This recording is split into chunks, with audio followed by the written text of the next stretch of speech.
జలంధరుడి కోరికను మన్నించిన విష్ణుమూర్తి కైలాసానికి దూతగా వెళ్లిన రాహువు కార్తీక పురాణంలో 23వ కథగా చెప్పుకుందాము. జలంధరుడు తమను వెతుకుతూ వస్తున్నాడనే విషయం మేరు పర్వత గుహల్లో దాక్కున్న దేవతలకు తెలిసిపోతుంది. దాంతో వాళ్ళంతా భయపడిపోతూ శ్రీ మహావిష్ణువును ప్రార్థిస్తారు. వాళ్ళ ప్రార్థనలు చెవిన పడగానే గరుడు వాహనంపై శ్రీ మహావిష్ణువు యుద్ధభూమికి చేరుకుంటాడు. విష్ణుమూర్తికి జలంధరుడికి మధ్య పోరాటం జరుగుతూ ఉంటుంది. జలంధరుడి జననం, ఆయనకి గల వరాలను గురించి తెలిసిన శ్రీ మహావిష్ణువు ఆయన శక్తిని అభినందిస్తాడు. ఏం కావాలో కోరుకోమని అడుగుతాడు. లక్ష్మీనారాయణులు తన ఇంట నివసించాలని జలంధరుడు కోరుతాడు. అందుకు స్వామి అంగీకరిస్తాడు. జలంధరుడి ఇంట లక్ష్మీనారాయణులు ఉండిపోతారు.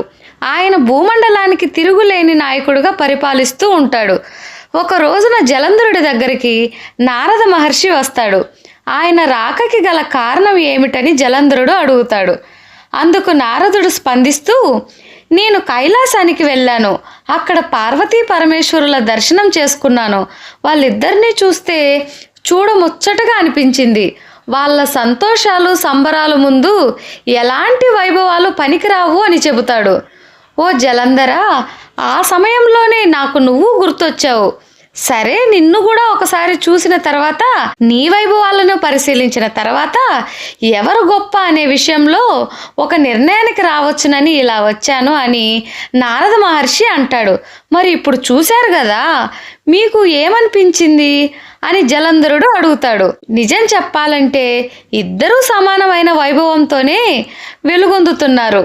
కానీ కైలాసంలోని శివుడు పార్వతీదేవి కారణంగా నీకంటే ఒక మెట్టు పైనే ఉన్నాడు. నీ విషయంలో అదే పెద్ద లోటుగా అనిపిస్తుంది అంటాడు. అలా అని చెప్పేసి నీ దగ్గర అందమైన స్త్రీలు లేరని కాదు నా ఉద్దేశం. పార్వతీదేవి అంతటి సౌందర్యవంతులు లేరని నా అభిప్రాయం.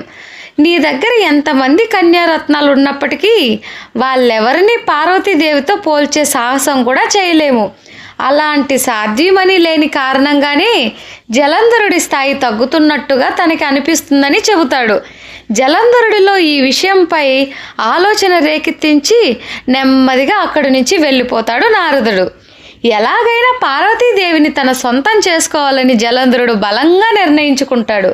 ఇక ఆలస్యం చేయడం ఇష్టం లేని జలంధరుడు రాహువును పిలిచి తన మాటగా శివుడికి ఏం చెప్పాలనేది వివరించి కైలాసానికి దూతగా పంపిస్తాడు.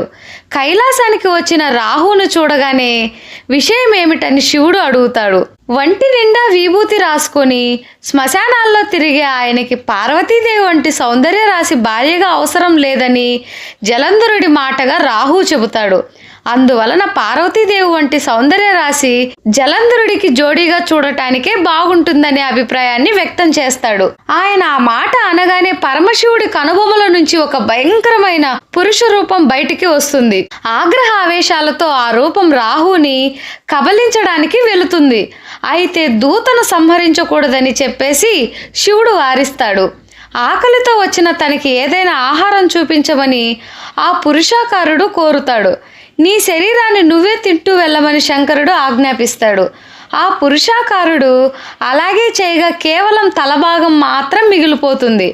ఆ తర్వాత కర్తవ్యం ఏమిటి అని అన్నట్టుగా స్వామివారి వైపు చూస్తాడు. శివద్వారాన కీర్తిముఖ అనే పేరుతో కొలువై ఉండమని శివుడు వరాన్ని ఇస్తాడు. కీర్తి ముఖద్వారానికి నమస్కరించిన తరువాతనే తనని దర్శించుకోవలసి ఉంటుందని శివుడు చెబుతాడు. అలా చేసిన వారికి మాత్రమే పూజలు ఫలిస్తాయని అంటాడు. అందుకు ఆ పురుషాకారుడు స్వామికి నమస్కరించుకొని శివద్వారాన కీర్తిముఖుడుగా మారిపోతాడు.